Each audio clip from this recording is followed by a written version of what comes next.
Trichomes news ప్రేక్షకులకి స్వాగతం. Jubilee Hills by ఎలక్షన్ల సందర్భంగా ఊరబండలో జరిగిన ర్యాలీలో సీఎం రేవంత్ చేసిన వ్యాఖ్యలు ఇప్పుడు కీలక చర్చనీయాంశంగా మారాయి. మా పాలమూరు జిల్లా కొల్లాపూర్ వాళ్ళు చాలా మంది ఉన్నారని నేను అనుకుంటున్నా. కొల్లాపురానికి వినిపించాలి మరి. జై కాంగ్రెస్, జై జై కాంగ్రెస్. ధన్యవాదాలు మిత్రులారా. ఈనాడు జూబ్లీహిల్స్ శాసనసభ ఉప ఎన్నికల సందర్భంగా యువ మిత్రుడు శ్రీమతి సోనియా గాంధీ, మల్లికార్జున్ ఖర్గే గారు, రాహుల్ గాంధీ గారు అపారమైన నమ్మకం పెట్టుకొని మీ బస్తీలో పుట్టి మీ బస్తీలో పెరిగి మీకు సేవలు అందించాలని ముందుకొచ్చిన చదువుకున్న యువకుడు నవీన్ యాదవ్ను ఈనాటి ఉప ఎన్నికల్లో కాంగ్రెస్ పార్టీ అభ్యర్థిగా నిలబెట్టి ఈ ఎన్నికల కార్యక్రమంలో సభాధ్యక్షత వహించిన రాజ్యసభ సభ్యులు, మిత్రులు, జిల్లా పార్టీ అధ్యక్షులు అనిల్ కుమార్ యాదవ్ గారు ఈ కార్యక్రమాన్ని ఏర్పాటు చేసి ఈ ప్రాంత కార్పొరేటర్ మీ అభిమాన నాయకుడు బాబా ఫసీయుద్దీన్, అదేవిధంగా ఈ కార్యక్రమానికి ముఖ్య అతిథులుగా పిసిసి అధ్యక్షులు మహేష్ కుమార్ గౌడ్ గారిని, అదేవిధంగా మంత్రివర్గ సహచర సభ్యులు 2023 ఎన్నికల సందర్భంగా మీ అభిమానాన్ని గెలుచుకోవాలని ఎన్నికల్లో నిలబడితే ఆనాడు మీకందరికి ఒక మాట ఇచ్చిన అజరుద్దీన్ గారిని గెలిపించండి, మంత్రిని వేసి మీ ముందు నిలబెడతా అని.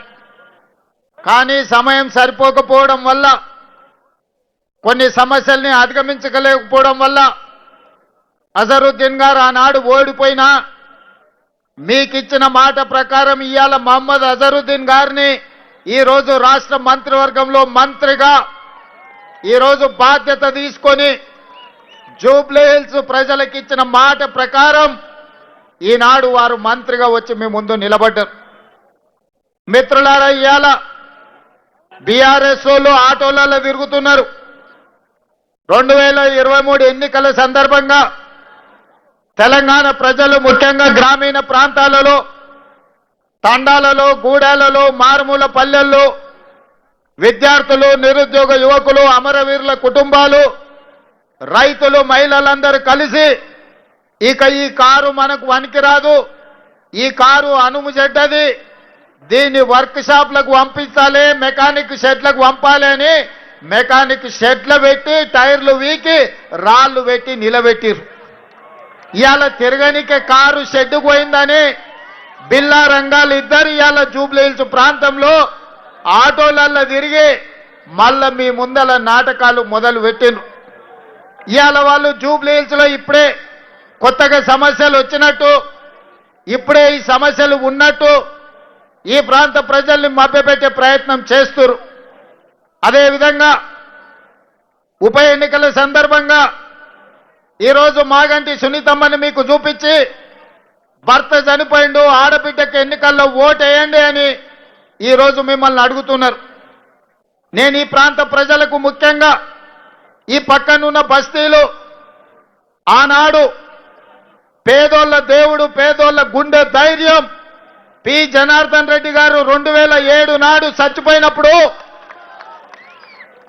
పీజేఆర్ గుండాగి చనిపోయినప్పుడు ఆయన కుటుంబానికి ఏకగ్రీవం ఇయ్యాలి అని ఆనాడు రాజకీయ పార్టీలు ఆలోచన చేసి గతంలో ఉన్న సాంప్రదాయాన్ని కొనసాగించే విధంగా పీజేఆర్ కుటుంబాన్ని ఏకగ్రీవం చెయ్యాలని నిర్ణయం జరిగింది. అందులో భాగంగానే ఆనాడు తెలుగుదేశం పార్టీ పెద్దలు నారా చంద్రబాబు నాయుడు గారు పీజేఆర్ కుటుంబానికి అభ్యర్థిని ఎన్నికల బరిలో పోటీ పెట్టకుండా ఏకగ్రీవంగా ఎన్నిక చెయ్యాలని ఆనాడు తెలుగుదేశం పార్టీ సహకరించి ముందుకు వచ్చింది. ఆనాడు చంద్రబాబు నాయుడు గారు పీజేఆర్ ఈ ప్రాంతానికి అందించిన సేవలను గుర్తించి ఎన్నికలు లేకుండా ఏకగ్రీవంగా ఎమ్మెల్యేను చెయ్యాలంటే చంద్రశేఖరరావు గారు ఎన్నికల బరిలో అభ్యర్థిని నిలబెడితే పీజేఆర్ కుటుంబం కేసీఆర్ ను కలవడానికి ఇంటికి పోతే 3 గంటలు గేటు ముందు నిలబెట్టి ఎర్రటెండలో కలవకుట్ట వెనక్కి పంపించి ఈ ప్రాంతంలో అభ్యర్థులు చనిపోతే ఎమ్మెల్యేలు చనిపోతే ఎన్నికలు తీసుకొచ్చిన దుర్మార్గుడే కసాయే కేసీఆర్ అని చెప్పి నేను ఈరోజు చెప్పదలుచుకున్నా. ఆనాడు పీజేఆర్ నీకంటే ముందు ఈ నగర సమస్యల మీద ఈ ప్రాంత సమస్యల మీద ఉమ్మడి రాష్ట్రంలో సమస్యల్ని పరిష్కరించాలని పోరాటాలు చేసిండు. అలాంటి పీజేఆర్ ఈ హైదరాబాద్ నగరానికి వివిధ ప్రాంతాల నుంచి వలస వస్తున్న ఉద్యోగాల కోసం ఉపాధి కోసం ఈ ప్రాంతానికి వచ్చిన పేదవాళ్లకు నిల్వ నీడ లేకపోతే ఉండడానికి గుడిసె తాగడానికి నీళ్లను అందించి పేదవాళ్ళను ఆదుకున్న చరిత్ర పి జనార్దన్ రెడ్డి గారికి ఉన్నది. ఈ పక్కన ఉన్న బస్తీలల్లా ఏ తలుపు తట్టినా ఏ గుండె తట్టినా పీజేఆర్ సహాయం ఏ విధంగా ఉండేనో గక్కడ మా లంబాడ సోదరులు, మా ఆడబిడ్డలు, మా లంబాడి ఆడబిడ్డలు, మా రాములు నాయకునో మా శంకర్ నాయకునో ఎవరిని అడిగినా చెప్తారు. ఈ ప్రాంతంలో ఈ లంబాడ సోదరులకు ఆనాడు పీజేఆర్ గారు ఏ విధంగా అండగా నిలబడ్డాడు. అలాంటి పీజేఆర్ కుటుంబానికి వ్యతిరేకంగా ఎన్నికల్లో పోటీ పెట్టి ఈనాడు ఎన్నికలలో ఉప ఎన్నికల్లో సెంటిమెంటును ఈరోజు రాజేయాలని చూస్తున్నారు. అందుకే మిత్రులారా, ఇవాళ ఈ ప్రాంతంలో బోడబండ కావచ్చు, ఎర్రగడ్డ కావచ్చు, యూసుఫ్ గూడ కావచ్చు, వెంగళరావు నగర్ కావచ్చు, లేకపోతే ఈ ప్రాంతంలో ఉండే ప్రతి బస్తీ కొత్తగా సమస్యలు వచ్చినట్టు ఇవాళ బీఆర్ఎస్ వాళ్ళు మాట్లాడుతున్నారు. నేను అడగదలుచుకున్న బీఆర్ఎస్ వాళ్ళను, 10 ఏళ్ళు మీరే అధికారంలో ఉన్నారు కదా, 2-3 సార్లు బీఆర్ఎస్ ఎమ్మెల్యేనే జూబ్లీ హిల్స్ నుంచి ఉన్నాడు కదా, కేటీఆర్ 10 ఏళ్ళు మున్సిపల్ మంత్రిగా ఉన్నాడు కదా, కేసీఆర్ గారు 10 ఏళ్ళు ముఖ్యమంత్రిగా ఉన్నాడు కదా, మరి ఈ సమస్యలు పరిష్కారం కాకపోవడానికి, బోడబండలో సీసీ రోడ్లు రాకపోవడానికి, ఈ ప్రాంత ప్రజలకు తాగునీళ్లు లేకపోవడానికి, మీరేసుకున్న గుడిసెల మీద కరెంటు వైర్లు పోవడానికి కారణం బీఆర్ఎస్ దొంగలు కాదా? ఇవాళ బిల్లా రంగాలు ఆటోలలో వచ్చి మీ సమస్యలు మేం పరిష్కరిస్తామని ఇవాళ బిల్లా రంగాలు చెప్తున్నారు. నేను అడుగుతున్నా, ఇవాళ తాడు లేదు, బొంగరం లేదు, తాడు బొంగరం లేనోడు వచ్చి ఇవాళ బోడబండ బస్తీని నేను అభివృద్ధి చేస్తా అని చెప్తే నమ్మడానికి ఇక్కడ ఉన్నోళ్ళంతా అమాయకులా? మా పాలమూరోళ్ళు మంచోళ్ళే కానీ మా పాలమూరోళ్ళు ఏం అమాయకులు కాదు. మట్టి పని, తట్ట పని, పార పని ప్రపంచంలో ఎక్కడ ఉన్నా కష్టపడి పనిచేసే మేము మంచేందో చెడేందో గుర్తుపట్టనంత అమాయకులం కాదు. అందుకే ఇవాళ మమ్మల్ని నమ్మించి మోసం చేస్తే ఏమైతుందో పాలమూరు జిల్లాలో చూసిండ్రు బీఆర్ఎస్ వాళ్ళు. ఈసారి జూబ్లీ హిల్స్ లో చూడబోతున్నారు. అందుకే మిత్రులారా, వాళ్ళు చెప్పే అబద్ధాలు, వాళ్ళు లేవనెత్తుతున్న సమస్యలు, దీనికి వాళ్ళే కారణం కాదా? మీరు ఒక్కసారి ఆలోచన చేయండి. 10 ఏళ్ళ అధికారంలో ఉన్న వాళ్ళు 2 ఏళ్ళు కూడా మేము పూర్తి చేసుకోలే. ఈ ప్రాంతంలో 14,159 రేషన్ కార్డులు ఇచ్చింది కాంగ్రెస్ పార్టీ కాదా? అడిగిన వాళ్ళందరికీ రేషన్ కార్డులు ఇచ్చింది కాంగ్రెస్ పార్టీ కాదా? ఇవాళ పేదవాళ్ళ ఇండ్లల్లో 200 యూనిట్లు ఉచిత కరెంట్ ఇచ్చి కరెంటు బిల్లు కట్టాల్సిన పని లేదు. పేదల ఇండ్లల్లో వెలుగులు నింపాలి, పేదోళ్ళ కండ్లల్లో సంతోషాన్ని చూడాలి అని ఇవాళ ఇందిరమ్మ రాజ్యంలో మీ బస్తీలలో మీ ఇండ్లకు ఉచితంగా కరెంట్ ఇస్తున్న మాట వాస్తవం కాదా?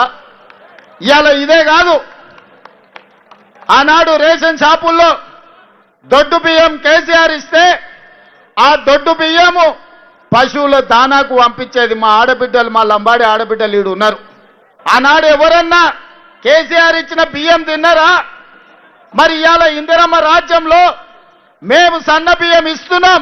ఇవాళ ప్రతి కుటుంబానికి ప్రతి మనిషికి 6 కిలోల దాకా సన్న బియ్యం ఇస్తున్నాం.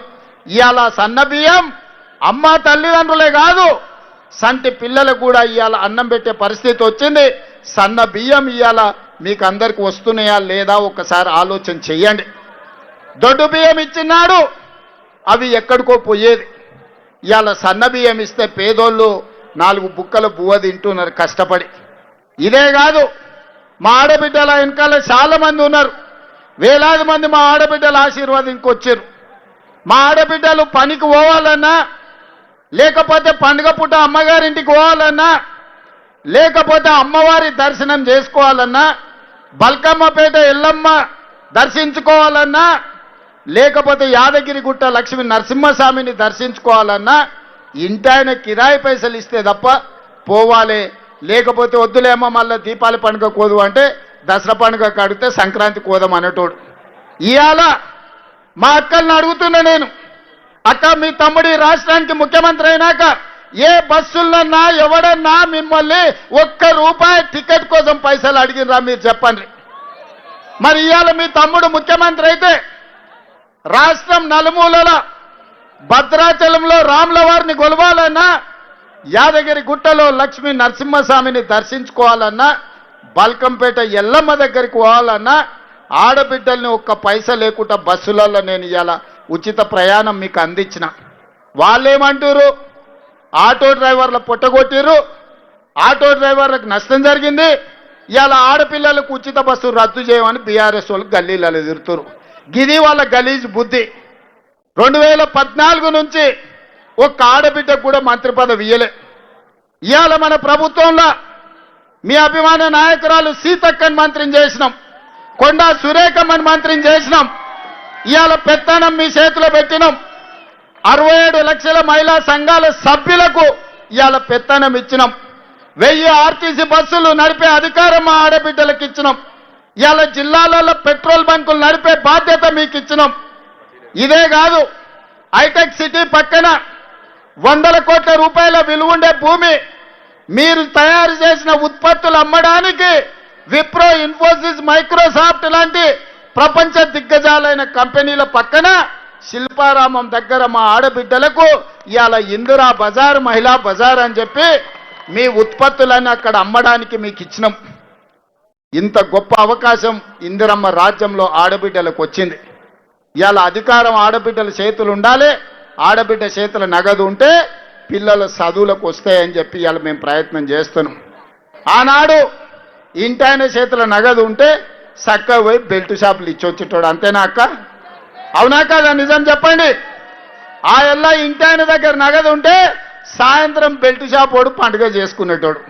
ఇవాళ మా అక్కల చేతుల నగదు ఉంటే పిల్లలు బడిపోతుండ్రు, పండుగ పూట కొత్త బట్టలు కొనుక్కుంటారు. బస్సు ఉచితంగా ప్రయాణం ఇస్తే 2-3 వేలు 3-4 వేలు ఒక్కొక్క మహిళకు మిగులుతున్నాయి. ₹500 సిలిండర్ ఇస్తే మీకు న్యాయం జరుగుతుంది.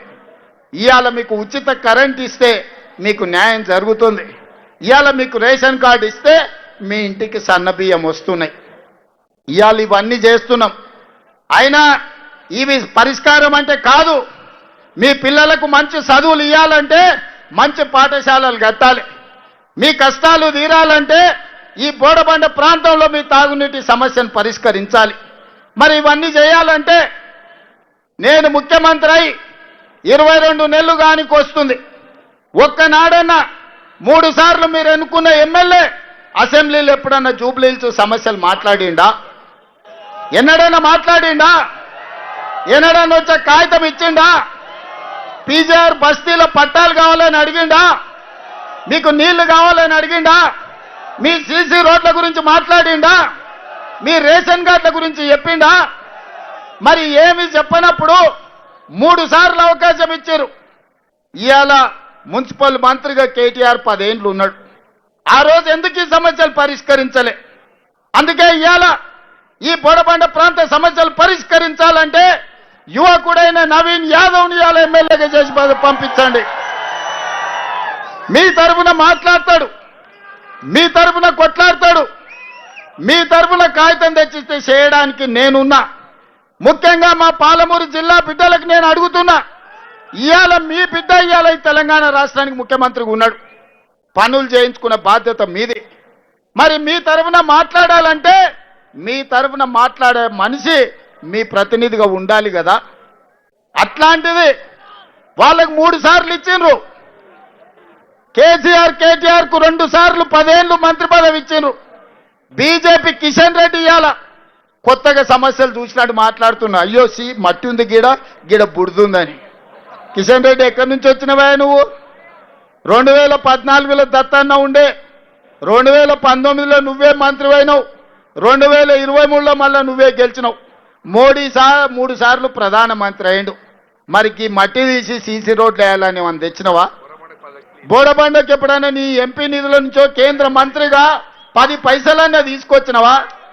ఇవాళ పన్లిక్కులు ఇచ్చుకుంటూ వచ్చిన. అయ్యో మీకు సమస్యలు ఉన్నాయి, మీ సమస్యలు పరిష్కరిస్తామని. ఈ దేశానికి ప్రధానమంత్రిగా నరేంద్ర మోడీ ఉన్నాడు.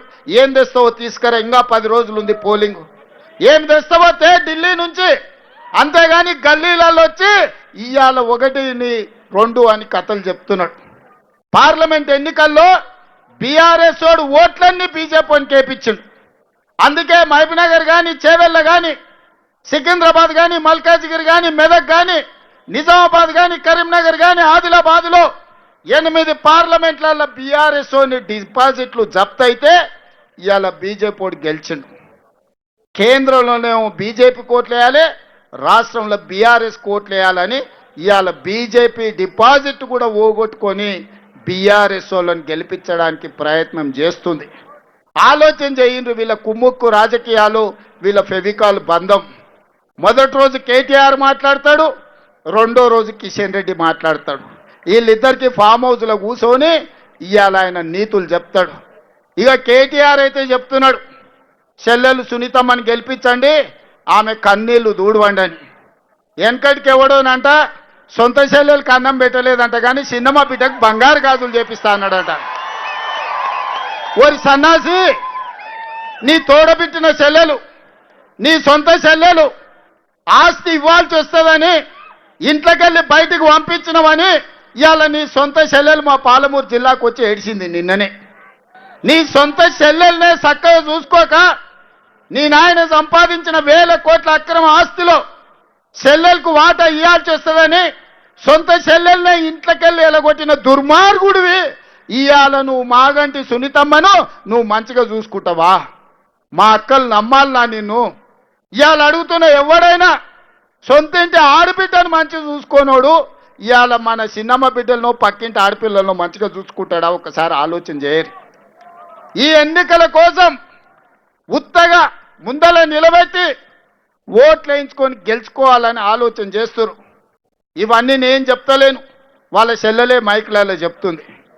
ఇవాళ మీ చెల్లెలు అడిగే ప్రశ్నలకు నువ్వు సమాధానం చెప్పు సిగ్గుంటే.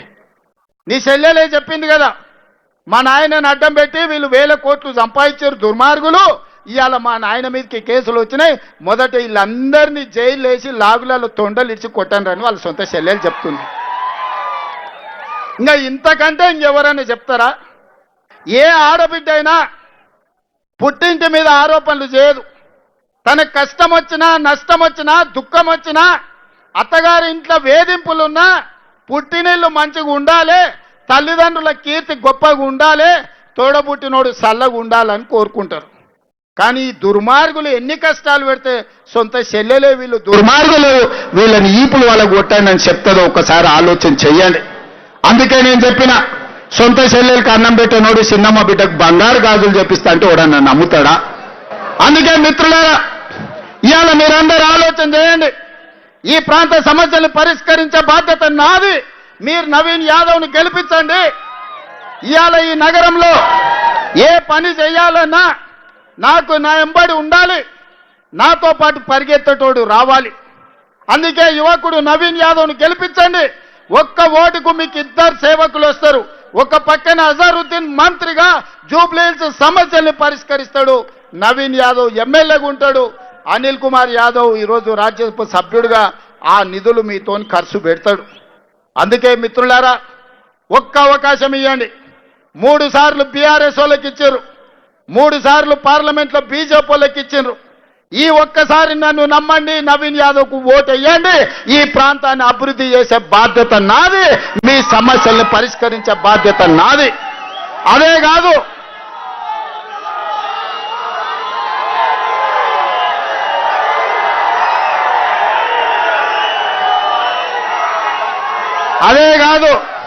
మా బాబా చెప్తున్నాడు, అన్న ఈ ప్రాంతంలో పీజేఆర్ గారికి ఎక్కువ మంది అభిమానులు ఉన్నారు. ఆనాడు పీజేఆర్ గారు వివిధ ప్రాంతాల నుంచి వచ్చిన వాళ్లకు ఈడ ఉండడానికి నిలువ నీడిచ్చిండు. ఈ బోరబండ చౌరస్తకు పీజేఆర్ బోరబండ చౌరస్తా పేరు పెట్టమని. తప్పకుండా విజయోత్సవ ర్యాలీకి మళ్ళా ఇక్కడికి వస్తాం. ఈ చౌరస్తకు పీజేఆర్ బోడబండ చౌరస్తా అని పేరు పెట్టుడే కాదు, పీజేఆర్ విగ్రహాన్ని పెట్టించి మీ అభిమాన నాయకుడి విగ్రహాన్ని పెట్టించడానికి, ఈ ప్రాంత సమస్యల్ని పరిష్కరించడానికి నేను మళ్ళా మీ దగ్గరికి వస్తా. ఇవాళ వాళ్ళు ఎవ్వరు ఏం చేసినా, ఎన్ని ఓట్లు వేసినా మళ్ళీ దొంగకు దొరకకుండా పోతారు, తుపాకీ గుండుకు కూడా అందరూ. ఇవాళ కేవలం ఓట్లున్నాయని ఈ పక్క వచ్చారు. ఈ 20 నెలల వాళ్ళ ఎమ్మెల్యేనే ఉన్నప్పుడు ఎప్పుడన్నా వచ్చిండ్రా? అందుకే ఇవాళ మీరందరూ ఆలోచన చేయండి. ఒక మంచి పనికి శ్రీకారం చుట్టండి. ఒక యువకుడికి అవకాశం ఇవ్వండి. మీ ప్రాంతంలో పుట్టి, మీ ప్రాంతంలో పెరిగి, మీ సమస్యల పట్ల అవగాహన ఉన్నోడు ఈ ప్రాంతాన్ని అభివృద్ధి చేసే బాధ్యత నేను తీసుకుంటా. ఈ ప్రాంతానికి అవసరమైన నిధులు ఇస్తా, మీకు జరిగిన నష్టాన్ని పూడ్చుతా. ఇందిరమ్మ ఇండ్లు కూడా పట్టాలు ఉన్నోళ్ళకి ఇండ్లు కట్టుకోవడానికి మీకు ఇందిరమ్మ ఇండ్లు ఇచ్చే బాధ్యత నాది. మీ గ్రామాలలో మీరు ఊరికి పోయినప్పుడు మీ ఊర్లో చూడండి, 10 ఏళ్ళు ఆగిపోయిన ఇందిరమ్మ ఇండ్లు నేను బాధ్యత తీసుకున్నాక పేదోళ్ళందరికీ ఇందిరమ్మ ఇండ్లు ఇవాళ గ్రామాలలో ఇచ్చినాం. ఈసారి వంతు పట్టణంలో పేదోళ్ళకి ఇందిరమ్మ ఇండ్లు ఇచ్చే బాధ్యత నాది. వచ్చి బస్తీలో నవీన్ కూర్చుంటాడు. ఏ పేదోళ్ళకి ఇండ్లు లేవో మీ అందరికీ ఇందిరమ్మ ఇండ్లు మంజూరు చేయించే బాధ్యత నవీన్ యాదవ్ తీసుకుంటాడు. నవీన్ యాదవ్ మళ్ళీ మీ ఇల్లు తిరుగుతాడు. రాబోయే 3 ఏళ్ళు మీ ఎమ్మెల్యేగా అసెంబ్లీ ఉన్నప్పుడు తప్ప మీ బస్తీలే తిరుగుతాడు, మీ మధ్యలోనే ఉంటాడు, మీ సమస్యలు తెలుసుకుంటాడు, మీ సమస్యల్ని పరిష్కరిస్తాడు. నాకు సంపూర్ణమైన విశ్వాసం ఉంది. 2014 నుంచి గెలిచినా ఓడినా కష్టాలలో కన్నీళ్లలో మీకు తోడుగా నిలబడి ఓటమిని దిగమింగుకొని మీకోసం మీ అండగా నిలబడ్డాడు నవీన్ యాదవ్. రేపైనా మీకు అండగా ఉంటాడు, మీకు సేవ చేస్తాడు. మీరందరూ కూడా నిండు మనసుతో నవీన్ యాదవ్ను మీరు ఆశీర్వదించండి. మీరు ఆశీర్వదిస్తే ఈ ప్రాంతానికి 100 కోట్ల రూపాయల నిధులు తీసుకొచ్చి ఈ ప్రాంతాన్ని అభివృద్ధి చేసే బాధ్యత నేను తీసుకుంటా అని చెప్పి మీ అందరి దగ్గర సెలవు తీసుకుంటున్నా. గెలిపిస్తారా? గెలిపిస్తారా? బాబా చెప్పినట్టు 30,000 మెజార్టీ జూబ్లీ హిల్స్ లో రావాలి. వస్తుందా? ఇస్తారా? సిద్ధమేనా? సిద్ధమేనా? సిద్ధమేనా? జెండాలు పట్టుకున్న వాళ్ళు ఏమంటలేరు. సిద్ధమేనా? సిద్ధమేనా? వెనకాల ఉన్నోళ్ళు సిద్ధమేనా? సిద్ధమన్నోళ్ళందరూ చేయి పైకెత్తండి. మీ అభిప్రాయాన్ని కామెంట్ రూపంలో తెలియజేయండి. చూస్తూనే ఉండండి ప్రైకోమ్స్ న్యూస్. మరిన్ని అప్డేట్స్తో మీ ముందు ఉంటాం. ప్రైకోమ్స్ న్యూస్, ఇది ప్రజాగలం, ఇది ప్రజాదళం.